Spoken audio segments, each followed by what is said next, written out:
নমস্কার বন্ধুরা, আমি শুভদীপ তোমাদের স্বাগত জানাই আমার ইউটিউব চ্যানেল জ্ঞান মার্গে।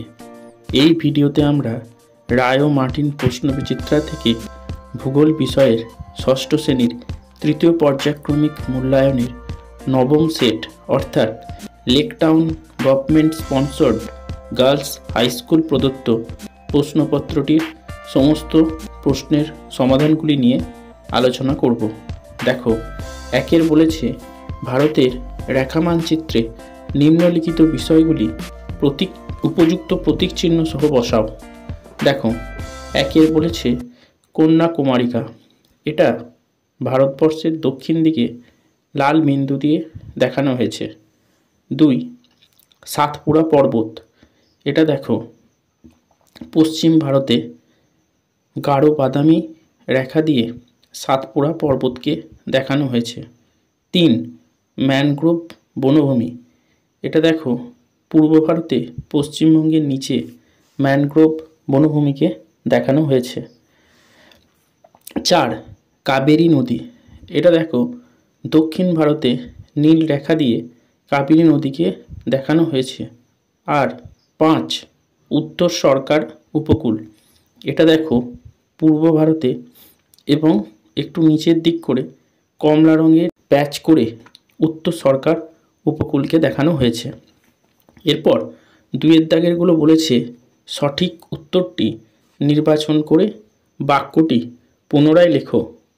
1 বলেছে যে পূর্ণবৃত্তাকার রেখা পৃথিবীকে সমান দুভাগে ভাগ করে তা হলো, এটা হবে অপশন বি, মহাবৃত্ত।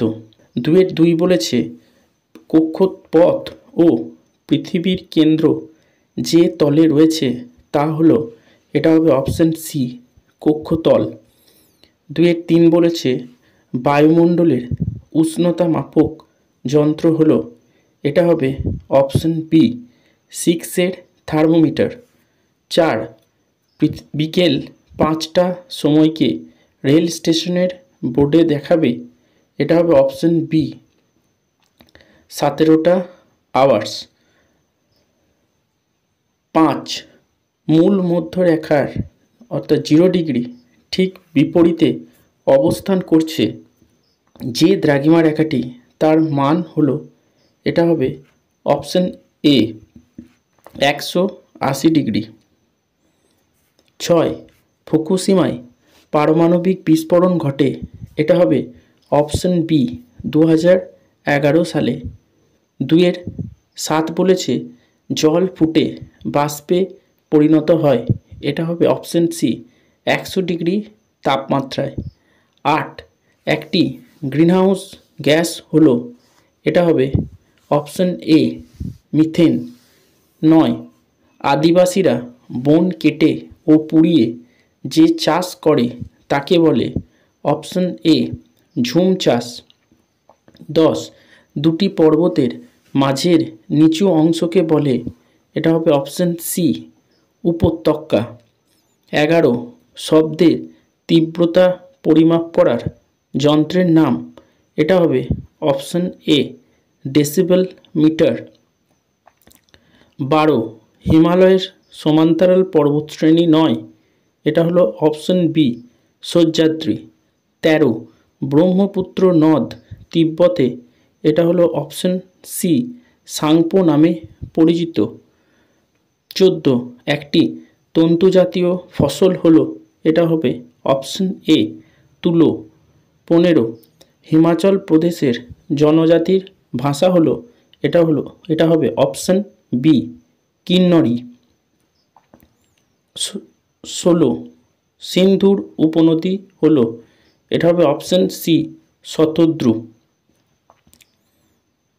17, মানচিত্রে পাহাড় পর্বতের জন্য ব্যবহৃত রং হলো, এটা হবে অপশন বি, বাদামি। 18, মানচিত্র অঙ্কন বিদ্যাকে বলা হয়, এটা হবে অপশন সি, কার্টোগ্রাফি। তাহলে 3 এ বলেছে শূন্যস্থান পূরণ করো। 1 বলেছে পৃথিবীর উত্তর মেরু থেকে দক্ষিণ মেরু পর্যন্ত অঙ্কিত অর্ধবৃত্তাকার রেখাগুলি হলো ড্যাশ। উত্তর হবে দ্রাঘিমা রেখা। 2. বায়ুমণ্ডলের যে অবস্থা দ্রুত বদলে যায় তাকে বলে ড্যাশ। উত্তর হবে আবহাওয়া। 3 বলেছে গম চাষের জন্য ড্যাশ মাটি প্রয়োজন। উত্তর হবে চুনযুক্ত দোআঁশ মাটি। 4. শব্দ দূষণের ফলে সৃষ্ট একটি রোগ হলো ড্যাশ।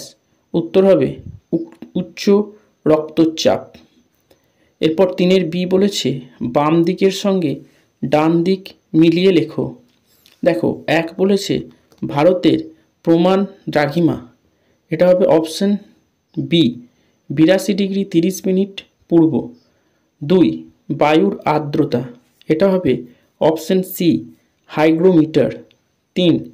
ওজোন স্তরের অবক্ষয়, এটা হবে অপশন এ ক্লোরোফ্লুরোকার্বন। এরপর 3-এর সি বলেছে নিচের প্রশ্নগুলির এক কথায় উত্তর দাও।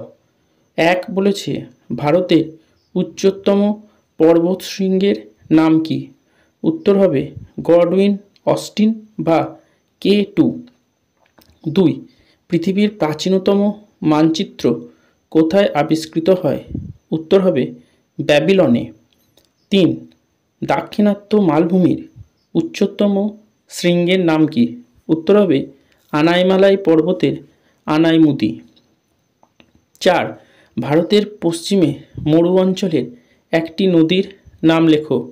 উত্তর হবে লুনি। 5. জারোয়া উপজাতি কোথায় বসবাস করে? উত্তর হবে দক্ষিণ আন্দামানে।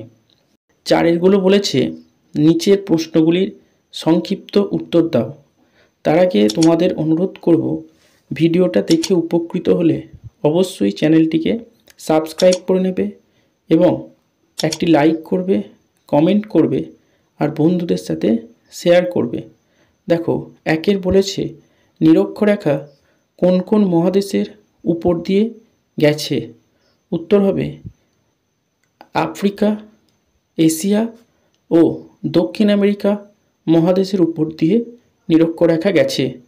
4-এর 2 বলেছে শব্দ দূষণ নিয়ন্ত্রণের 2টি উপায় লেখো। দেখো উত্তর হবে 1. বৃক্ষরোপণ বৃদ্ধি করতে হবে, আর 2.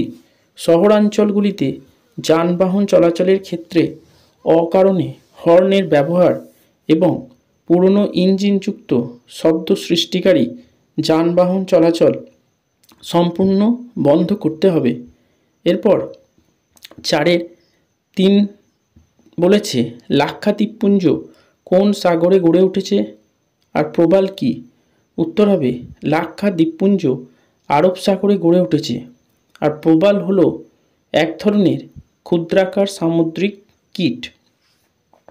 4-এর 4 টোডা উপজাতি ভারতের কোন রাজ্যে বসবাস করে এবং এদের প্রধান জীবিকা কি? উত্তর হবে ভারতের তামিলনাড়ু রাজ্যে টোডা উপজাতি বসবাস করে।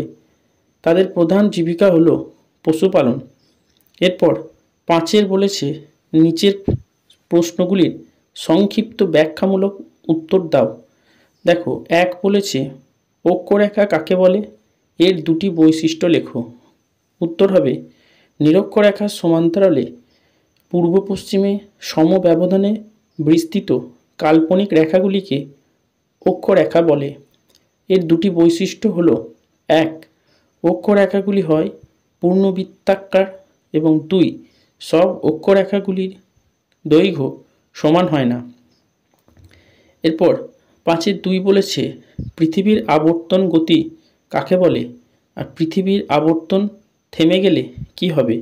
উত্তর হবে পৃথিবী প্রায় 24 ঘন্টায় তার নিজের অক্ষের চারিদিকে একবার পূর্ণ আবর্তন সম্পন্ন করে। একে পৃথিবীর আবর্তন গতি বলে। আর পৃথিবীর আবর্তন গতি থেমে গেলে পৃথিবীর উপরে থাকা সব বস্তু নিজ স্থান থেকে ছিটকে যাবে। পৃথিবীতে দিন রাত ও জোয়ার ভাটা সংঘটিত হবে না। পৃথিবীতে বায়ুপ্রবাহ ও সমুদ্র স্রোতের বিক্ষেপ ঘটবে না। পৃথিবীর একদিকে সব সময় সূর্যের দিকে থাকবে, তাই ভীষণ উত্তপ্ত হয়ে যাবে, আর অন্যদিকে সূর্যের আলোর অভাবে ভীষণ ঠান্ডা হয়ে যাবে, ফলে পৃথিবী হয়ে উঠবে জীবের বসবাসের প্রতিকূল। 5-3 বলেছে তোমার ঘরে বায়ু দূষণ রোধের 3টি উপায় লেখো। দেখো উত্তর হবে 1. ঘরের মধ্যে ধূমপান বন্ধ করতে হবে। 2. গৃহস্থালির রান্নার কাজে কাঠ ও কয়লার বদলে এলপিজি ব্যবহার করতে হবে এবং রান্নাঘর খোলামেলা রাখতে হবে। আর 3. মশা মারার ধূপ ব্যবহারের পরিবর্তে মশারি ব্যবহার করতে হবে। এরপর 5-4 বলেছে আন্তর্জাতিক তারিখ রেখা অতিক্রম করলে কি হয়। উত্তর হবে আন্তর্জাতিক তারিখ রেখা অর্থাৎ 180 ডিগ্রি দ্রাঘিমা রেখা অতিক্রম করলে তারিখ পরিবর্তিত হয়। যখন কোনো ব্যক্তি জাহাজে করে সমুদ্রপথে বা উড়োজাহাজে করে বায়ুপথে আন্তর্জাতিক তারিখ রেখা অতিক্রম করে পশ্চিম গোলার্ধ থেকে পূর্ব গোলার্ধে প্রবেশ করে, তখন তারিখ একদিন বাড়িয়ে নিতে হয়। আবার পূর্ব গোলার্ধ থেকে পশ্চিম গোলার্ধে প্রবেশ করলে তখন তারিখ একদিন কমিয়ে নিতে হয়। এরপর 5 বলেছে ছোট স্কেল ও বড় স্কেলের মানচিত্রের মধ্যে পার্থক্য লেখো। দেখো উত্তর হবে 1. ছোট স্কেলের মানচিত্রে যে ম্যাপ স্কেল ব্যবহার করা হয় তার হর অনেক বৃহৎ হয়, যেমন 1:250 লক্ষ বা 1 সেমি সমান 250 কিমি। অন্যদিকে বড় স্কেলের মানচিত্রে যে ম্যাপ স্কেল ব্যবহার করা হয় তার হর অনেক ছোট হয়, যেমন 1:2 লক্ষ বা 1 সেমি সমান 2 কিমি। 2. ছোট স্কেলের মানচিত্রে খুব বেশি তথ্য পাওয়া যায় না, অন্যদিকে বড় স্কেলের মানচিত্রে অনেক বেশি তথ্য পাওয়া যায়। 3. ছোট স্কেলের মানচিত্রের উদাহরণ হলো পৃথিবীর রাজনৈতিক মানচিত্র, কোনো দেশ বা রাজ্যের রাজনৈতিক মানচিত্র ইত্যাদি। অন্যদিকে বড় স্কেলের মানচিত্রের উদাহরণ হলো মৌজা মানচিত্র, শহর পরিকল্পনার মানচিত্র ইত্যাদি। এরপর 6 বলেছে নিচের প্রশ্নগুলির ব্যাখ্যামূলক উত্তর দাও। 1 বলেছে ধান চাষের অনুকূল জলবায়ু মাটি সম্পর্কে আলোচনা করো আর ভারতের ধান উৎপাদক রাজ্যগুলি উল্লেখ করো। উত্তর হবে ধান চাষের জন্য উষ্ণ ও আর্দ্র জলবায়ু দরকার। গড় বার্ষিক উষ্ণতা প্রয়োজন 22 ডিগ্রি থেকে 32 ডিগ্রি সেলসিয়াস এবং গড় বার্ষিক বৃষ্টিপাতের প্রয়োজন 150 থেকে 300 সেন্টিমিটারের মতো। আর ধান চাষের জন্য পলিযুক্ত দোআঁশ মাটি প্রয়োজন। ভারতের ধান উৎপাদক রাজ্যগুলি হল পশ্চিমবঙ্গ, ওড়িশা, অসম, উত্তরপ্রদেশ, তামিলনাড়ু, কর্ণাটক, পাঞ্জাব আর মহারাষ্ট্র। এরপর 6 বলেছে হিমালয় পার্বত্য অঞ্চলে জনবসতি কম হওয়ার কারণ লেখো আর বঙ্গোপসাগরে মিশেছে এমন 2টি নদীর নাম লেখো। দেখো উত্তর হবে 1. বন্ধুর ভূপ্রকৃতি ও অনুর্বর মৃত্তিকার জন্য হিমালয় পার্বত্য অঞ্চলে চাষবাস, বসতি স্থাপন, পরিকাঠামো নির্মাণে বাধার সৃষ্টি হয়। 2. এখানে চরমভাবাপন্ন জলবায়ু, যেমন শীতকালে ভয়ঙ্কর শীত ও তুষারপাত বসতি স্থাপনের পরিপন্থী। 3. এই অঞ্চলে ভূমিকম্প ও ভূমিধসের মতো প্রাকৃতিক বিপর্যয়ের কারণে প্রাণহানির আশঙ্কা থাকে। 4. এখানে ভৌমজল ভাণ্ডার সমৃদ্ধ না হওয়ার কারণে বাসিন্দারা জলকষ্টের সম্মুখীন হয়। আর 5. এখানে বাসিন্দাদের জীবিকা নির্বাহের সুযোগ সীমিত, তাই অর্থনৈতিক উন্নতিতে পিছিয়ে পড়ে। আর বঙ্গোপসাগরে মিশেছে এমন 2টি নদী হল মহানদী আর গোদাবরী। 6 বলেছে আমাদের চারপাশে বায়ুমণ্ডল কত রকমভাবে উত্তপ্ত হয়, উদাহরণ সহকারে ব্যাখ্যা করো। দেখো উত্তর হবে পৃথিবীর বায়ুমণ্ডল মূলত 3টি প্রক্রিয়াতে উত্তপ্ত হয়, যথা বিকিরণ, পরিবহন ও পরিচলন। বিকিরণ: সূর্যের আলো বায়ুমণ্ডলের মধ্য দিয়ে এসে ভূপৃষ্ঠে আপতিত হয় এবং ভূপৃষ্ঠ থেকে দীর্ঘ তরঙ্গ রূপে মহাশূন্যে ফিরে যাবার সময় বায়ুমণ্ডলের মধ্যে উপস্থিত অণুগুলি সেই তাপ গ্রহণ করে উত্তপ্ত হয়, ফলে বায়ুমণ্ডলও উত্তপ্ত হয়। মরুভূমি অঞ্চলে বিকিরণ প্রক্রিয়া অধিক ক্রিয়াশীল হওয়াতে ভূমি সংলগ্ন বায়ু দ্রুত উত্তপ্ত হয়। 2 হচ্ছে পরিবহন। সূর্যের আলো ভূপৃষ্ঠে আপতিত হওয়াতে ভূপৃষ্ঠ প্রথমে উত্তপ্ত হয়, তারপর ভূপৃষ্ঠ সংলগ্ন বাতাস উত্তপ্ত হয়। এইভাবে ক্রমান্বয়ে সংলগ্ন বায়ুস্তরগুলিতে তাপ পরিবাহিত হয়ে উপরের বায়ুস্তরগুলিও ধীরে ধীরে উত্তপ্ত হয়। দিনের বেলায় স্থলভাগ থেকে জলভাগের দিকে পরিবহন প্রক্রিয়াতে তাপ পরিবাহিত হয়। 3. পরিচলন। ভূপৃষ্ঠের কোনো স্থান বিভিন্ন কারণে হঠাৎ দ্রুত উত্তপ্ত হয়ে পড়লে সেই স্থানের বাতাসও দ্রুত উত্তপ্ত হয়ে উপরে উঠে যায় এবং ঊর্ধ্ব বায়ুমণ্ডলে তাপ ছড়িয়ে বায়ুস্তরকে উত্তপ্ত করে তোলে। নিরক্ষীয় অঞ্চলে এই প্রক্রিয়া অধিক ক্রিয়াশীল হয়।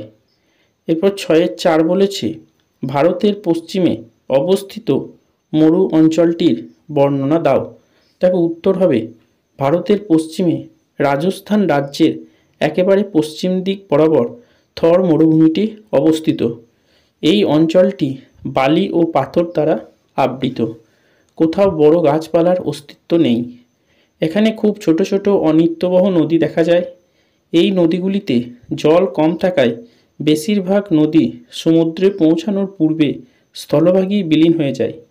এই নদীগুলিকে অন্তর্বাহিনী নদী বলে। এই অঞ্চলে বৃষ্টিপাত স্বাভাবিকের তুলনায় কম হয়। এখানে চাষবাস একেবারে হয় না বললেই চলে, তাই এখানে খুব কম মানুষ বসবাস করে। তাহলে আমরা এই সেটটির সমস্ত প্রশ্নগুলির আলোচনা করলাম।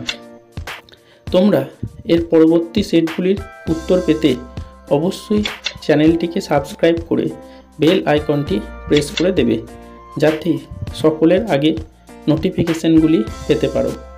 ভিডিওটা সম্পূর্ণ দেখার জন্য সকলকে ধন্যবাদ। নমস্কার।